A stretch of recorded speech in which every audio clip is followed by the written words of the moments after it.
नाली का कीड़ा कहा तो दूसरा मुझे गंगू तेली कहने आ गया। इनके एक नेता ने मुझे पागल कुत्ता कहा, दूसरा नेता सामने आया और मुझे भस्मासुर की उपाधि दे दी।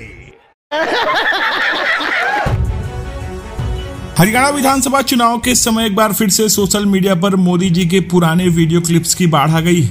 वो वीडियो जिसमें मोदी जी बड़े गर्व के साथ विपक्ष द्वारा उनके ऊपर दिए गए गालियों का हिसाब किताब गिनाते हुए दिखाई दे रहे हैं। अगर आप सोच रहे हैं कि चुनावी भाषण तो आप गलत नहीं। मोदी जी गालियों की पूरी लिस्ट प्रस्तुत करते हुए एक अद्भुत नाटकीयता के साथ बताते हुए उन्हें कब और क्या कहा गया था, ऐसा वीडियो शेयर किया। अब आप सोचिए, मोदी जी जैसे धैर्यवान और कर्मठ नेता को जब विपक्षी नेता भस्मासुर बोलते हैं तो किस प्रकार से मनोदशा उत्पन्न होगी। भस्मासुर वो महान पौराणिक चरित्र जिसे शिव जी ने वरदान दिया था और जिसने बाद में शिव जी को ही जलाने की ठानी थी। अब यहाँ मोदी जी ने खुद को भस्मासुर के साथ जोड़ा तो जनता के कान खड़े हो गए। क्या बात है, ये मोदी जी का नया अवतार निकल रहा है, ऐसा कुछ लोग मजाक में कहते हैं। भस्मासुर की उपाधि दे दी। इनके और एक मंत्री ने मुझे वायरस कहा तो दूसरे ने दाऊद इब्राहिम का दर्जा दे दिया। इनके एक नेता ने मुझे हिटलर कहा तो दूसरे ने मुझे बदतमीज नालायक बेटा कहा। लेकिन जब उन्होंने यह गिनती की शुरुआत की तो यह साबित हो गया कि विपक्ष ने अपनी कल्पनाशीलता का उपयोग करने में कोई कमी नहीं छोड़ी। मोदी जी ने बताया कि उन्हें गंदी नाली का कीड़ा कहा गया। अब यह सुनते ही दिमाग में सवाल उठता है कि आखिर किसने यह अनोखा टाइटल दिया।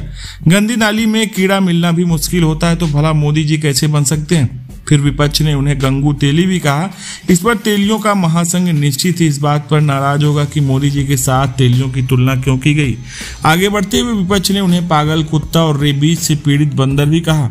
अब यहाँ जनता का ध्यान खींचने का एक बेहतरीन तरीका हो सकता है, क्योंकि आजकल के चुनाव में इंसानों की बजाय जानवरों की तुलना अधिक प्रभावशाली होती जा रही है।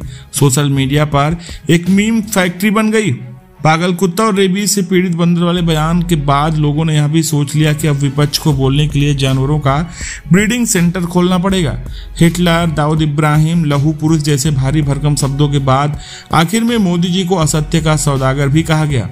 अब यह तो भारतीय राजनीति का ट्रेडमार्क वाली गाली बन गई है, जहां हर नेता एक दूसरे को असत्य का सौदागर साबित करने में जुटा रहता है। इस पूरी गालियों की सूची में यह साफ है कि विपक्ष ने भी मोदी जी के खिलाफ रचनात्मक आलोचना की बजाय गाली गिनती प्रतियोगिता शुरू कर दी।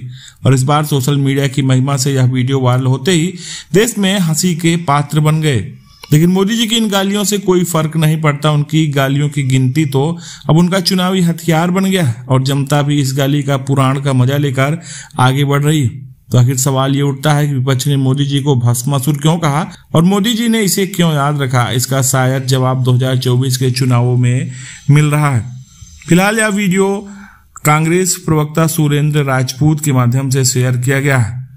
आप इस वीडियो पर क्या सोचते हैं, आप अपनी राय कमेंट में साझा कर सकते हैं और ऐसे वीडियोज को देखने के लिए चैनल को सब्सक्राइब करें। धन्यवाद।